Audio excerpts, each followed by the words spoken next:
Most people are in now. So, another opportunity to give a talk for you, and as usual, haven't got a clue what I'm going to speak about until you start, except that just beforehand, I love to try and expand upon little conversations we have in the reception area beforehand, where you can give me some feedback about where your spiritual life is going, and part of that spiritual life, is seeing the beauty, of just simple goodness in the world, and understanding what real goodness is. Because goodness is not just keeping rules for rules' sake; it's understanding where those rules came from. Until you're not really keeping rules, it just becomes common sense to be kind and be virtuous and be trustworthy. It's just good fun. And sometimes people ask me about, what's it like being a monk? You have all these rules to keep. Don't you feel oppressed? And quite frankly, being a monk for 40 years now, you don't feel oppressed at all. You feel this great sense of freedom. And why is that? Perhaps the very first little story. It's an old story from that book, Opening the Door of Your Hearts, which I haven't sort of mentioned for many years now. It was a story of the two monks who were in somebody's house waiting for lunch. And they were sitting in the room and they had a fish tank. I don't know, you may have a fish tank in your house. And one of the monks said, "That is cruel. What did the fish do to have to be put inside this prison in somebody's house? It's bad to keep fish in a tank in your house just for your own amusement. The fish should be free to swim in the lakes and the rivers, to go where they wanted to. It is bad to imprison fish in a tank in your house." So, be honest, how many of you have got fish tanks in your house? Very good. Because the other monk said, "You don't understand." He said, "It's good to put fish in a tank in your house." Why, he said? Because imagine that you were a fish. If you were swimming in the lakes and the rivers, the people would be fishing for you, trying to kill you and eat you. And I often thought what it must be like being a fish in the rivers. You're swimming around, minding your own business, you see this nice juicy little worm.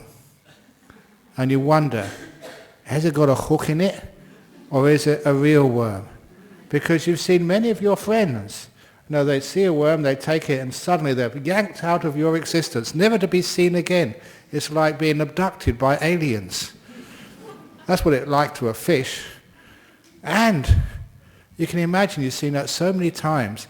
Every time you see a worm or a fly, you don't know whether it's going to kill you or whether it's going to be eatable. Imagine that was you with your meals. Every meal you had, you didn't know whether this was going to be your last or not. You'd be paranoid. You'd be so tense that you would get the worst type of indigestion. So those poor fishes in the lakes, they must have terrible digestion, because every food is a risk of your life. But the fish in the tank, I've never ever seen somebody take a fishing rod into your house and lower the line into your fish tank. You just don't do that. So the fish in the tank in your house are safe. They're not paranoid. They know that every food they get there is safe and they're going to live. So that's the first benefit of being a fish in the tank. You don't have to worry about fishermen. The second benefit is, in those lakes and rivers, there's a big fish eat the little fish. And so these little fish swimming in the lakes and the rivers, you don't know when this big fish is going to jump out at you and eat you. And it's just like going to Cottesloe Beach. And the sharks. Imagine, it's really dangerous these days. You don't know when the shark's going to come and gobble you up. And that's what it's like every day. Every a moment of a fish's life in the rivers and the lakes. It's really dangerous. You'll be scared. And again, those fishes in lakes and rivers, they must be so scared. They must be psychotic. They need therapists because they're so scared of, being eaten or killed by the fishermen. So they're not living a very happy life in those lakes and rivers. And number 3, it sometimes happens there are floods. And if it floods, the water overflows and the fish get stranded on dry land. Sometimes there's droughts and there's not enough water for the fish. But in the tanks on people's houses, always just the right amount of water. It's so safe from natural disasters. And also, it's been sometimes it's warm, sometimes it's very cold. Next week I'm going to Japan, and I've just been told -10 degrees centigrade. Oh, that's really cold. Coming from Australia, going to Japan this time of the year, that's freezing. It's snowing everywhere. So I got to sort of accustom myself. I'm going to be meditating in front of the refrigerator in my monastery for the next week to try and get used to the cold temperatures. But anyway, don't be afraid of cold, because the colder it is, the longer you live. It's true. People in cold climates usually live much longer. The same principle as when you put the milk in the fridge, it lasts longer. It doesn't go off. You know the secret to long life? If you want to know the secret of living to a long age, drink lots and lots and lots of long life milk.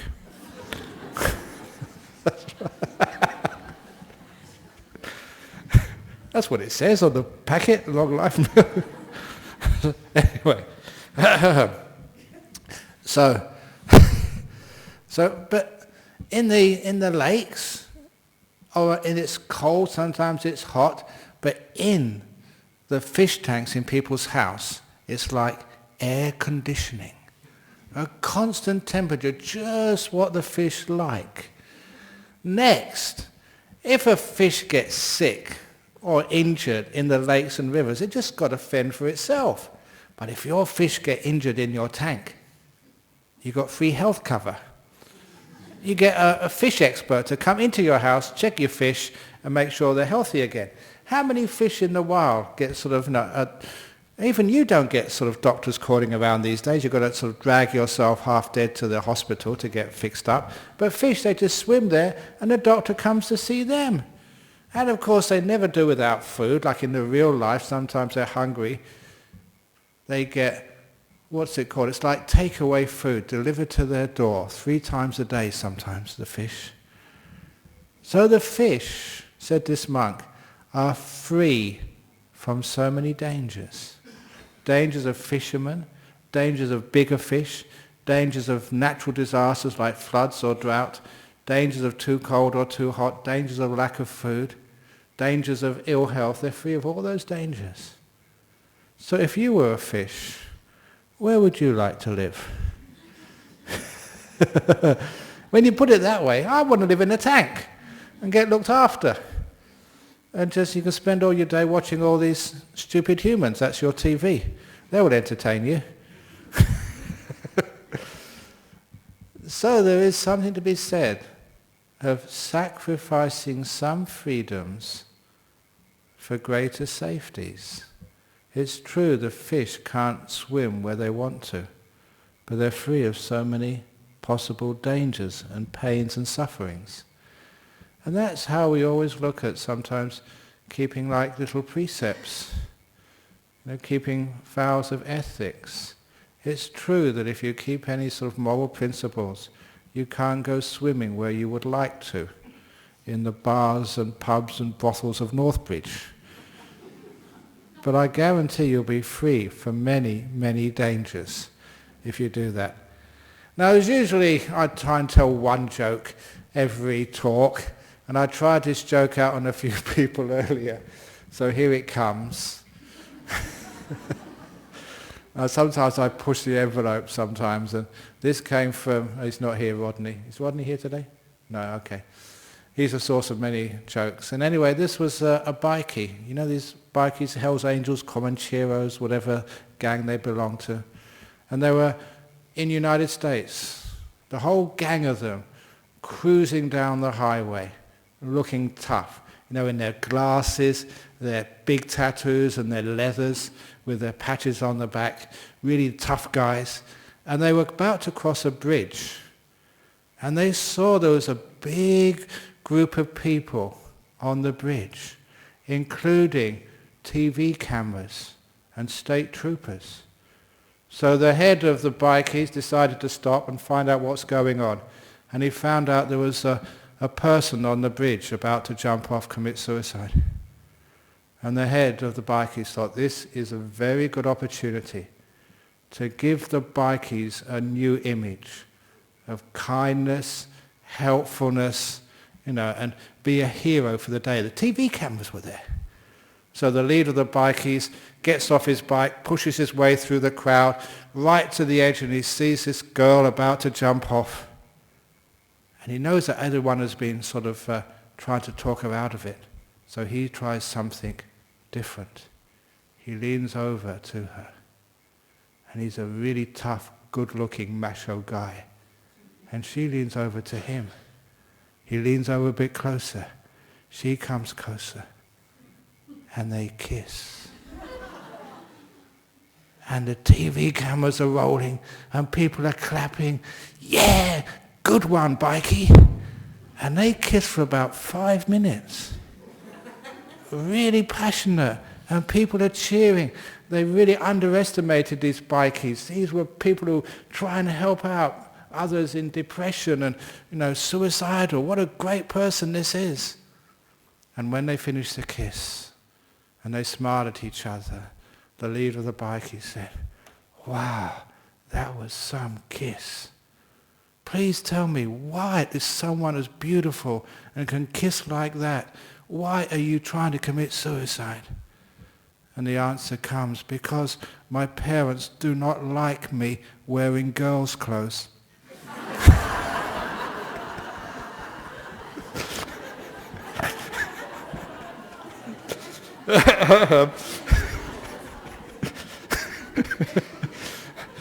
And they don't say what happened next, but I'm sure the bike can push you over.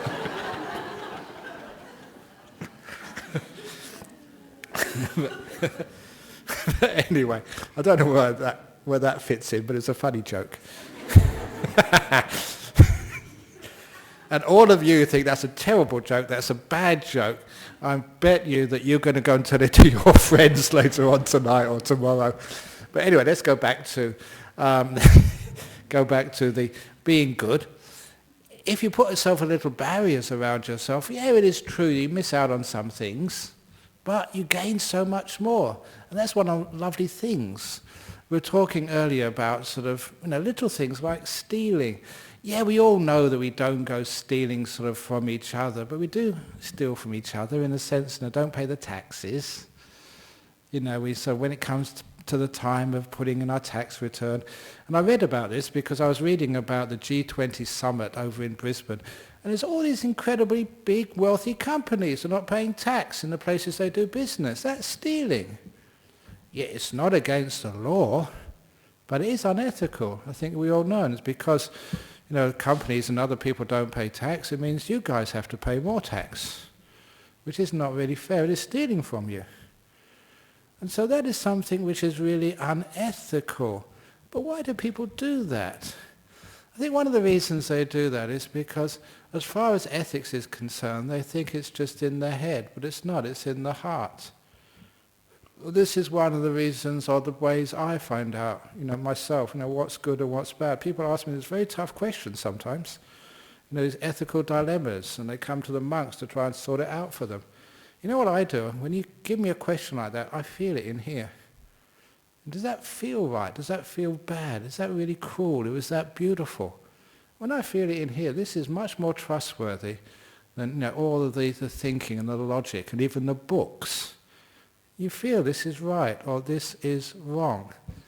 And where I got this from, it was quite natural, but this was really reinforced in.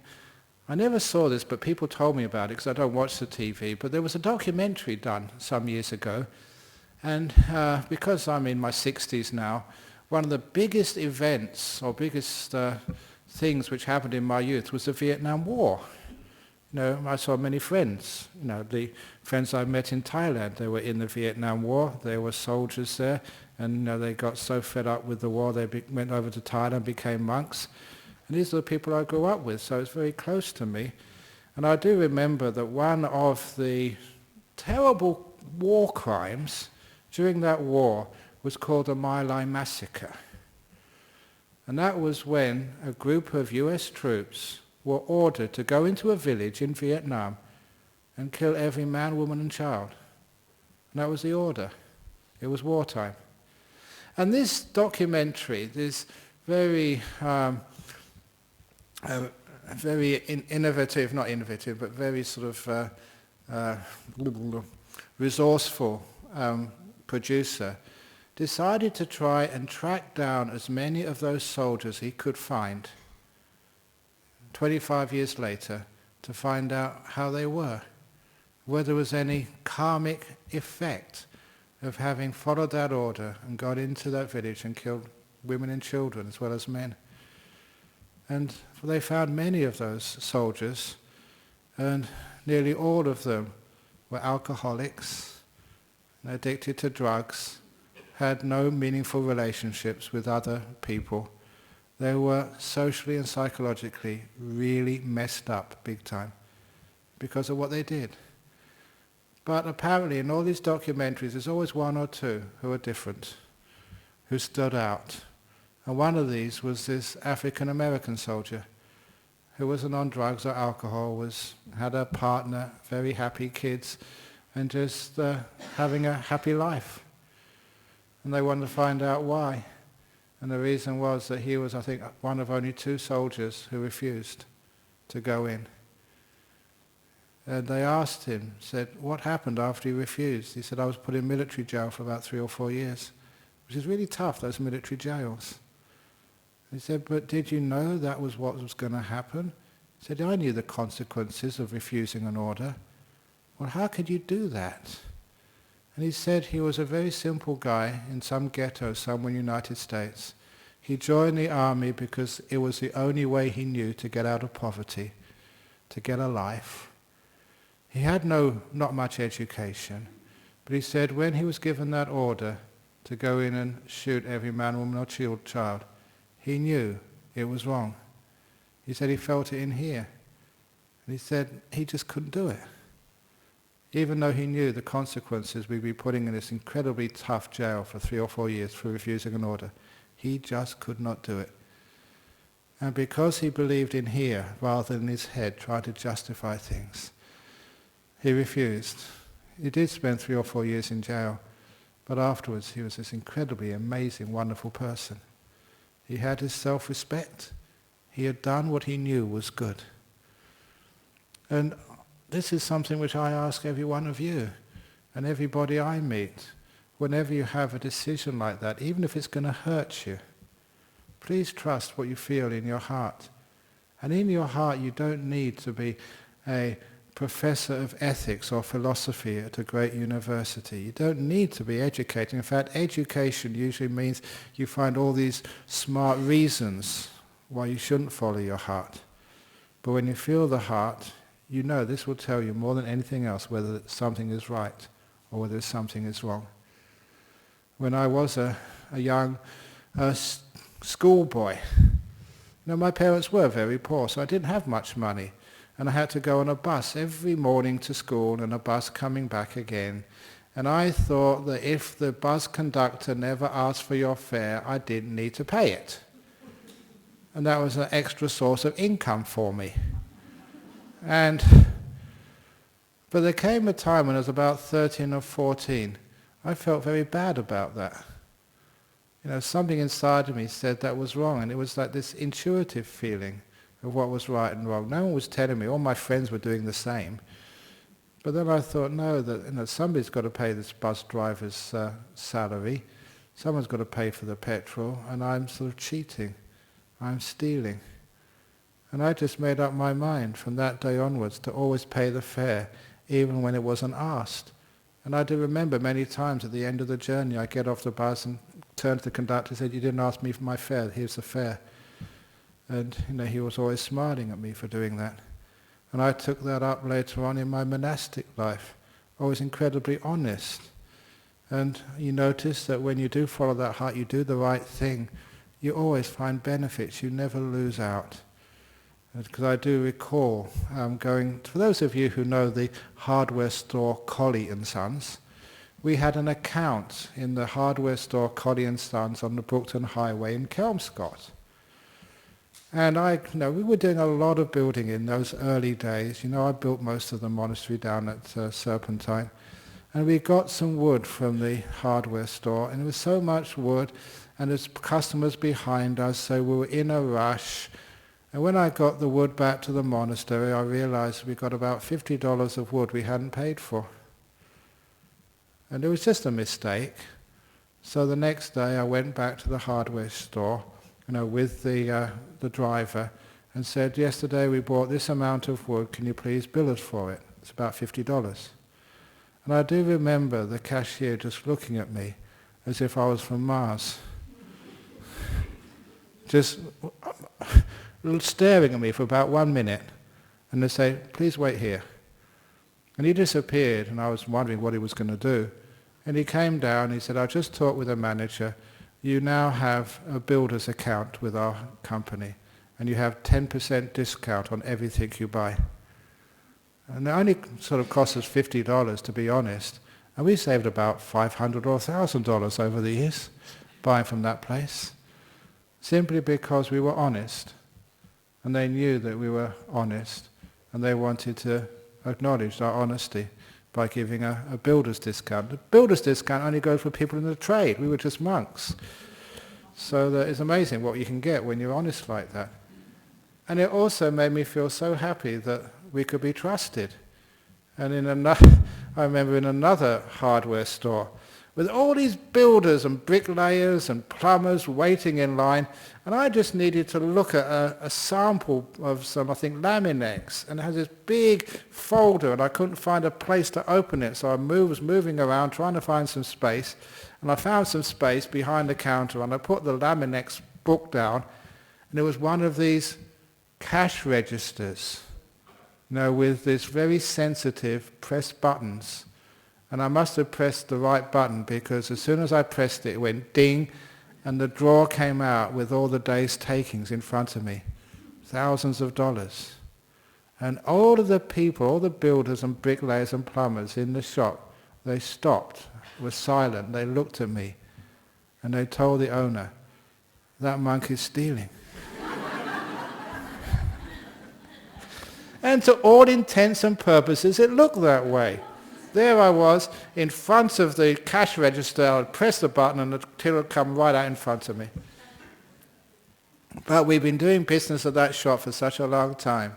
The owner was there, Roy Green, I still remember his name. He's retired now, his son's looking after it, Darren. Roy looked at me and said, those monks can't even touch the stuff. And he walked away with total trust, knowing that I couldn't even touch the money, let alone take any.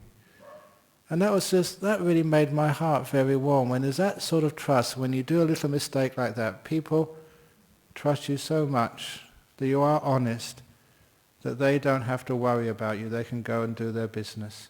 Isn't it wonderful if we could trust each other that much, so we don't have to lock our doors, so we don't have to reinforce our donation boxes, so we don't have to worry whether we left the key in the car or not? It's beautiful when that happens.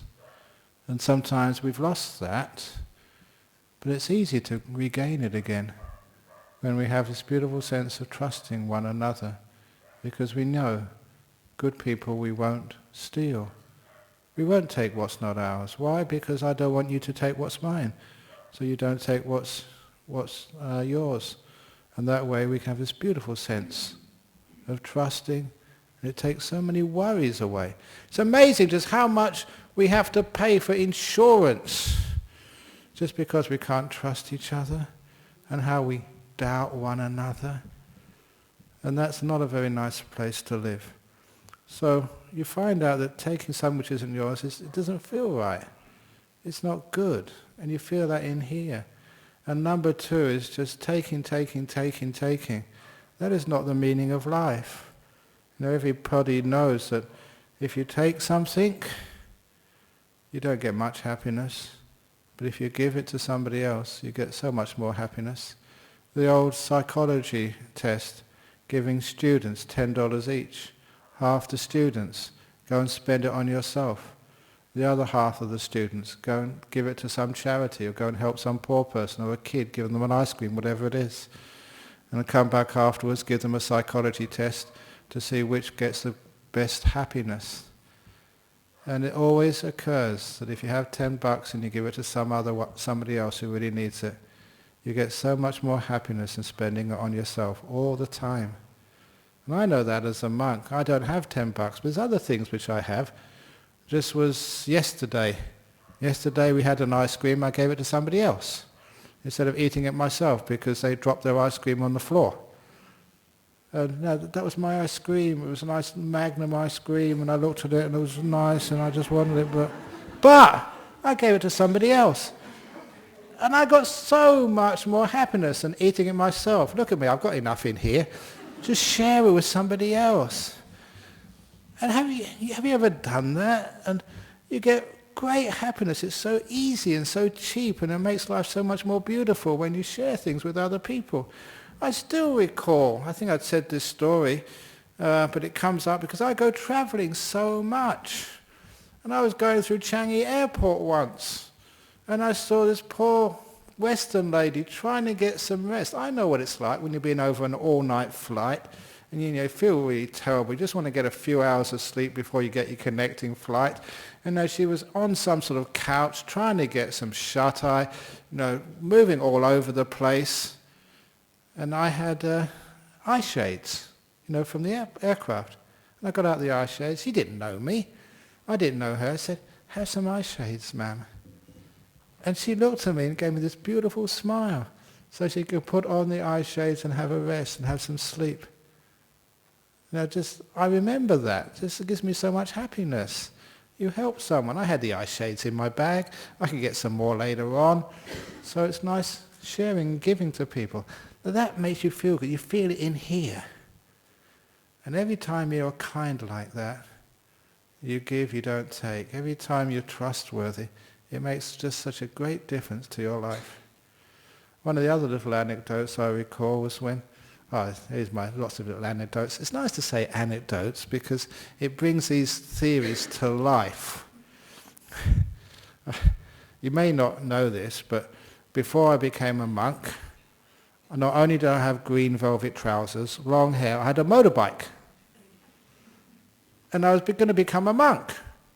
And I knew enough about Buddhism that monks can't ride motorbikes. And there's a good reason for that. That only once in my life as a monk have I ridden on the back of a motorbike. Once and never again. Because when you're on a motorbike with these robes, the air gets inside and it balloons up. And you have to hang on because everything is trying to blow you off. It doesn't work with these robes. So never again. But I had a motorbike when I was a layperson, a nice bike. And I thought, what am I going to do with this? I can't take it to Thailand. You can't ride a motorbike as a monk. And I don't need the money because monks don't have money, so I want to give it away. You know how hard it is to give away an expensive item? Because people wonder, what the heck are you up to? What do you want? Are you crazy? Is there something wrong with this bike? Is it hex? Is it black magic that you want to give it away? Why didn't you sell it like everybody else? But anyway, I found a friend of my mother's who was interested, and he saw the motorbike, and he said to me, he said, "How much do you want for it?" And I said, "We'll go upstairs and we'll discuss it in front of my mother. And I need you to do this because you'll find out why in a moment." So he went upstairs to my mother's apartment, and he said again, "I like the bike, how much?" And I said, "Do you really want it?" He said, "Yes, I want it. How much?" And I said, "Nothing, it's yours." And he looked at me. And again, one of those looks as if, is this guy from Mars again? And then my mother, the reason I did this in front of my mother, because my mother came up and said, "He's okay, he's not crazy, he's not mad, he's just going off to Thailand to become a monk." She had to explain it to him before he'd take it. And I remember my mother writing to me after I got to Thailand and said, that fellow never forgot me, because it was the first time in his life that anyone had ever given him something expensive.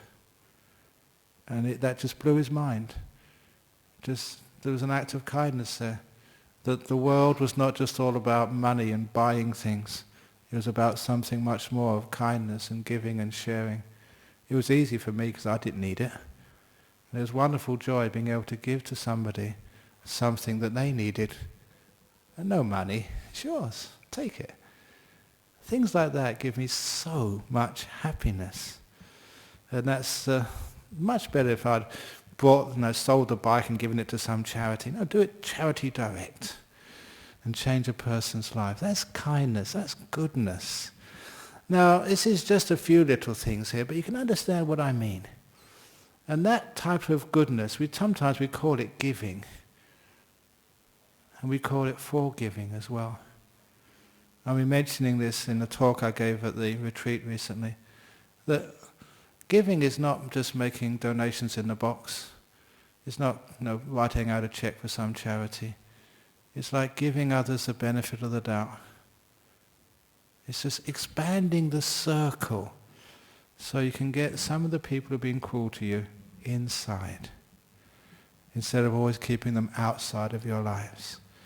And the way to do that is actually just whenever you think about someone who's hurt you, please remember that you've given them a trial inside your head.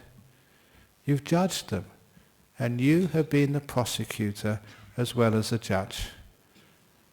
And when I saw the way that I judged people and got angry at them and would not forgive them, I realized it was always an unfair trial.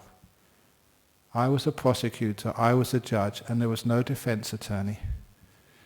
And so I resolved, whenever I was going to judge someone, before I would get angry at them, I'd always force myself to have a defense attorney, someone speaking on their behalf, someone trying to find a loophole to make them innocent, someone who's trying to find something about them which exonerated them, instead of always trying to find out that they were guilty. And as soon as I did that, it became so easy to forgive someone once I got my defense attorney on the case. And I noticed that when you get angry at someone, your husband, your wife, you are always a prosecutor and there's no defense attorney allowed. And that's one of the reasons why we find it hard to forgive. So when we have a defense attorney, we can find reasons to forgive them. You can give them benefit of the doubt. They may have been in a bad mood that day. She may have had PMS. He may have just been drunk. Who knows what happened? But you can stretch probabilities and give them the benefit of the doubt. And that is such a more beautiful way to live. Instead of always just being so suspicious of one another. When I do retreats in Jhana Grove, always in the evening we have question time. And one of the questions, I think last night, I hope the person's going to forgive me for actually bringing this up. She said, my husband is on the retreat with me and he's looking at all the other pretty girls in the retreat. It's driving me crazy. What should I do?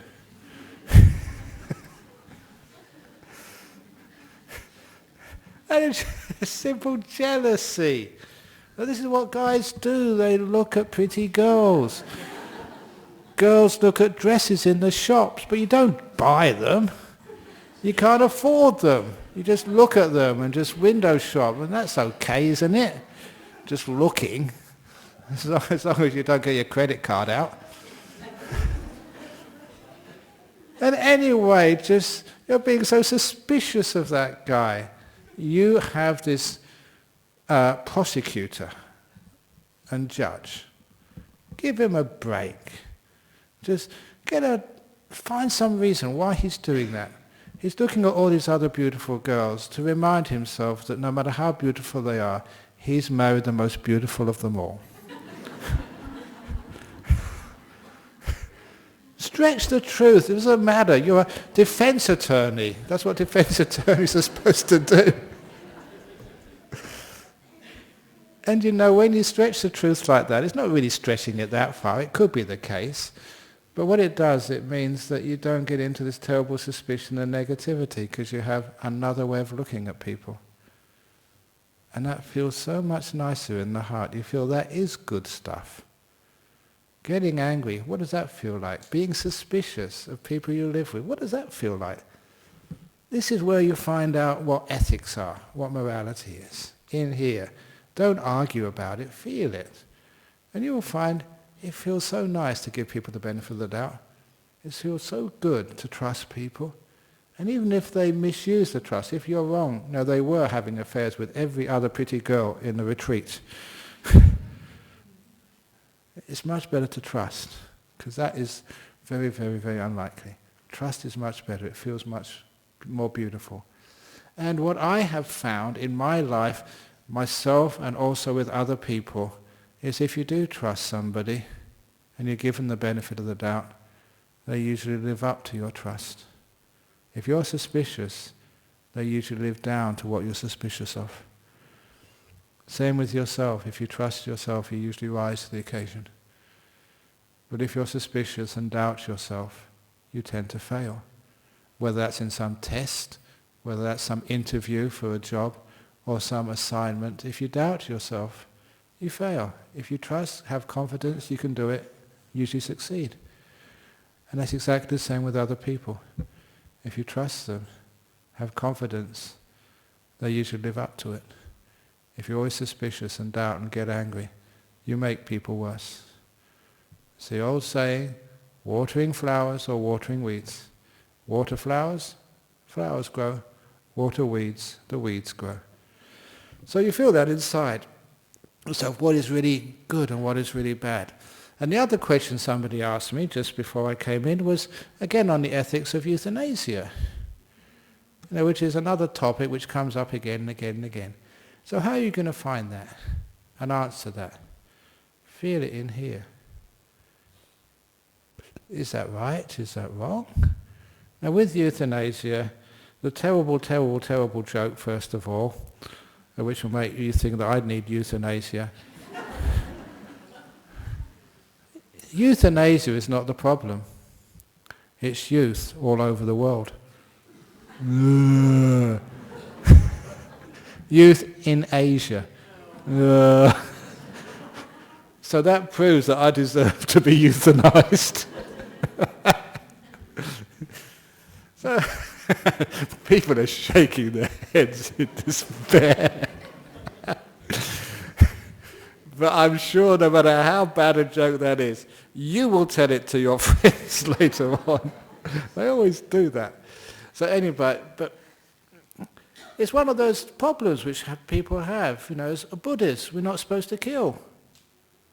But then sometimes you see people suffering so much. Should they be allowed to suffer that much? And you start off with a very simple thing about euthanizing your pets. Is that a good thing for Buddhists to do? Kill your cat because it's really sick? Just put your dog down because he's got cancer? And that is a moral dilemma, isn't it? What should you do? And it's a very simple solution which I love telling people. And from there we go on to human beings. He said, if you have that problem, your dog has got cancer, your cat is the end of its life, and take it to the vet, and the vet said, there's nothing more we can do. I have to put it down. And you think, crikey, what should I do? This is a being I love. I can't kill it, but then I can't allow it to suffer so much. What should I do? And the point is, in Buddhism, I say this in life, you have not got the right to kill anything. So instead, take your little cat aside and ask it, do you want to die? And don't think that's a stupid thing, because that works. I don't know if Judy's here today. She often comes here. She did that with her little dog. I love telling this story. It's the best story of this particular ethical dilemma. She took her little dog to the vet The vet said, I'm sorry, there's nothing more I can do. We treated it for cancer a long time now. She spent a lot of money on the dog treating it for cancer. Nothing more we can do. The dog's in pain. I've got to put it down. And she said, I want a few moments with my dog. And she heard me say this before. She took her dog aside into a corner of the vet's surgery, and she looked the dog in the eye, and cradled it and said, have you had enough? Do you want to go? And she felt in her heart, the dog didn't want to die. She felt it very clearly. She took the dog back to the vet and said, no, I'm taking the dog home.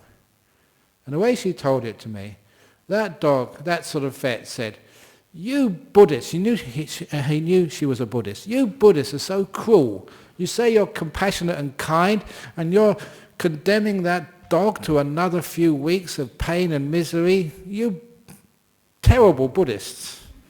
He was really angry at her, because the vets are very angry when they, you don't follow their advice.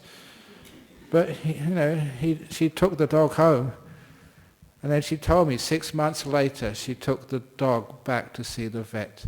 It had made 100% full recovery. And the vet had a look at that dog, examined it. You Buddhists are so wise and kind. He changed completely. And that's happened to many cats and dogs, which I know Buddhists have had. You haven't got the right to tell that dog has to die. But you ask the dog and cat, and sometimes you get the feeling back almost immediately. It's had enough. It doesn't want to suffer anymore. It wants to go. And then you take it back to the vet and say, put it down. It's not your choice. You've heard that from your cat. Your dog has told you. And then you just convey the dog's wishes to the vet. And then you aren't putting anyone down. You're not killing your cat. It's the cat's choice. And because that's your pet, and you love it, and you've been with it for such a long time, you know in here what it needs to do. And you follow that, and that's always the most wonderful advice. And you never need to feel guilty. You didn't kill the cat decided it had enough. Euthanasia. And that's the same with euthanasia. No one's got the right to put someone else out of their misery, because usually you're just putting them out of your misery, not their misery. You don't like to see them suffer. It's your pain you're trying to get rid of. But if it's what we call voluntary euthanasia, in other words, you make that decision whether you've had enough. And I always say as a Buddhist in ethics that is your free choice. And the job of other people is to make sure it is a free choice and you're not being coerced. There's no sort of pressure on you to make a choice either way. You're not depressed. You are in full command of your faculties. And if you have full command of your faculties and you're making a decision based on the pretty much clear evidence of the doctors who tell you what the probabilities of recovery and what's going to happen to you, you have all that information and you make a clear decision. As a Buddhist, it is your right to make your choices. In Buddhism, for those traditional Buddhists, we say, you are the owner of your karma. No one else is, just you. And you make that decision. And I talk about this because for those of you who don't remember, the first person in Australia, actually the first person in the world, to have legally assisted voluntary euthanasia was a Buddhist from Darwin, Mr. Dent. He was a Buddhist, the first person to have legal voluntary assisted euthanasia. And I never met him, but one of the monks in our monastery did meet him. And he told the reason why he wanted to go for voluntary euthanasia. This is fascinating because you can understand this is direct from the source of someone who actually did it. And he said that he was in some degenerative disease with no quality of life, bedridden, had to have his bottom wiped when he went to the toilet, he was incontinent and could never get up. And he could be in that state for years with literally no quality of life. And he said he didn't mind enduring that to the end. It didn't matter how long it took. But what he didn't like was the fact that his wife was giving him 24 hours care. She did get respite every now and again, but she thought, no, it's my duty to look after my husband, the guy who I love. It's my job. So she was sacrificing all her life to look after her husband. And he said he wanted to have voluntary euthanasia, not for his own benefit, but to free his wife, so she could have a life. She looked after him long enough, and it could go on for years. He wanted her to be free. And when he says something like that, and I looked in my heart, I can't find any fault with that. That's good, that's kind, compassionate, thinking of other people. So that's how I judge. You feel it in here. Unfortunately, that when we get something like voluntary euthanasia, people just start to think of what their religion says, or what fear says, and they don't really feel it. And when they don't feel it, they don't get the right information. They make wrong decisions. So please, put aside what you've read. Put aside what you've been told. And if that case ever comes up for you, feel it in your heart. What is the right, what is wrong? And this will always be far more accurate than thinking. This is one of the problems of our modern world. We think that ethics are being owned by great thinkers in universities. And I went to a great university. There's incredible thinkers in there, and I couldn't believe how stupid they were. It was one of the experiences I had. You'd have dinner with Nobel laureates in Cambridge. And then every Thursday afternoon, I think it was Thursday, it could have been a Wednesday, I went to Fulbourn Hospital. I was volunteering one afternoon every week for 2 years with Down syndrome patients. And they blew me away. Because these were people institutionalized with Down syndrome. These days they're out in the community. Institutionalized. But those men and women, they were so emotionally intelligent. They knew their feelings. The Nobel laureates had no idea about their emotions. They were incredibly brilliant doing mathematics or understanding chemistry, but understanding themselves, they were just obtuse. That's why I say I would go to these every Thursday afternoon, and some of these guys would run towards me, and they'd look at me, and they'd give me this big hug. What's wrong, they would say. I'd just broken up with the girlfriend. They would know straight away. Incredible. Their emotional intelligence, sensitivity was amazing. And if I am emotionally sensitive to any of you when you come and ask questions, it wasn't my training in Thailand as a monk. I got that from these Down syndrome people I hung out with. They taught me how to feel. Because they were not very articulate at anything else, but feelings, they were brilliant. They were geniuses. And that's where I ask you to feel your way through ethical dilemmas. Don't think about it, it just confuses you. And if you ask a person, is this right, is this wrong? You feel there'll be many cases when people don't have any quality of life and there is no real prospect. You feel in here this is the right thing to do. Other cases, it's the wrong thing. You feel, no, this is wrong, this can't be good. But this is where you know your ethics. And once you get involved in here and you can feel it, what's right, what's wrong, you can recognize very easily. And that will guide your ethical conduct much more powerfully than any set of rules.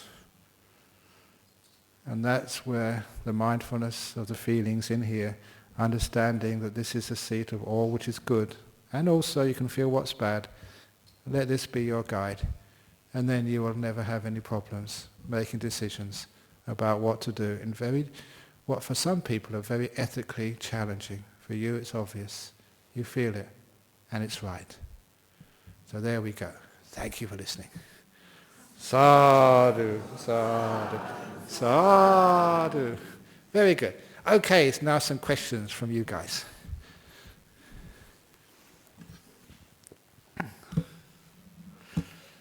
Is there any questions over there? From the floor, first of all. Anyone want to commit euthanasia tonight? Please line up. Sometimes I'm a bit gross. Yes, question over here. Where's the microphone? Let's just shout it out. Oh, the microphone's coming. Here we go. Oh, thank you. About the fish. If the fish has all this good life in the fish tank, bowl, yeah. doesn't I think he won't have freedom to see more if he's not in the river. Now this is a good question about if fish is in a fish bowl, they don't have freedom to go and explore and live just a full life. So he's not happy. He's not happy. Have a look in the fish bowl and feel, is that a happy fish or is it not a happy fish? I think if I was a fish inside Yeah, on if you the were a bowl, fish, I would you won't be happy? No. Really? Now? Because I don't have freedom. Now this is freedom. What does freedom mean? There are two types of freedom and people confuse one with the other. The first one is called the freedom of desires. To be able to go where you want, when you want. And sometimes people feel that's a freedom, but it's not. It's very confusing. You have so many competing desires. You don't know which one to follow. There's literally too many choices. And it's very, very, very confusing, and it's a great burden for you. Now those fishes had another type of freedom. They had a freedom from danger. And this is one of the problems which we face in life. We have to balance the freedom from danger and the freedom of desires. Yeah, you may like to go and just ride in a car with 200 kilometers an hour. That's your freedom to do so, so people think. But you have many dangers. And so sometimes the people who care for you and love you say, no, you can't do that because we don't want to see you hurt. We don't want to see other people hurt. Is it right, the freedom to go out and get drunk and drive a car afterwards? I've seen one of the worst funerals I ever had to take was of a Chinese girl. Mainland China, she'd worked really hard. She got a scholarship to study here in Perth. She graduated and invited her parents from mainland China. One-child policy, the only child the parents had. And she was showing them around Perth. She was walking in Gosnells when a drunk driver lost control of the car and slammed into her in front of her parents. She died. And when I saw those parents at the funeral, they could not understand any English. And they were just totally despair. I've never seen such despair. Their whole life they'd sacrificed, and all their hopes and their dreams lie in this one child who got so close, graduating, when she was mown down and died because of some stupid drunk driver. When you see things like that, you realize the freedom to do what you want sometimes has to be limited. We have to put people in tanks. Because when they swim around wherever they want, they create so much harm to themselves and others. It's how wide is that tank? That is the sort of interesting thing we can debate. But everyone has to live in the tank. There has to be some boundaries. And never think that those boundaries need to be broken. Yes, you can't swim where you want to. You don't have the freedoms. But you have the freedom from danger, the freedom from suffering. That's another type. So don't always think that freedom is doing what you want when you want to. It's also the freedom from danger, the freedom from harm, the freedom from suffering. It's a trade-off.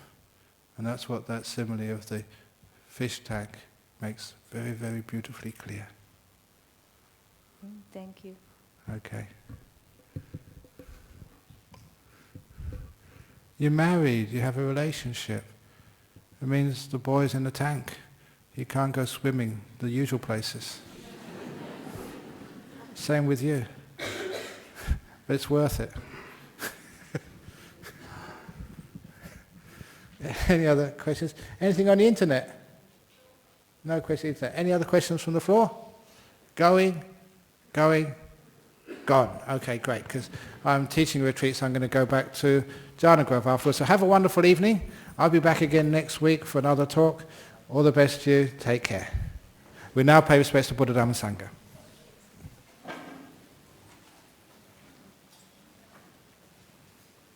Arahang Samma Sambuddho Bhagava Buddhang Bhagavantang Abhivademi Suakato Bhagavata Dhammo Dhammang Namasami Supatipano Bhagavato Sawaka Sangho Sanghang Namami.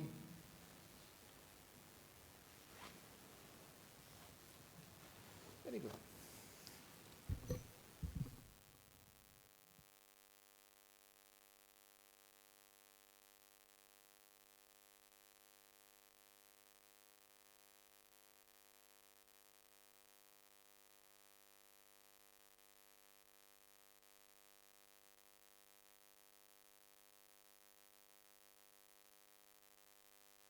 Hi, Dennis. Hi.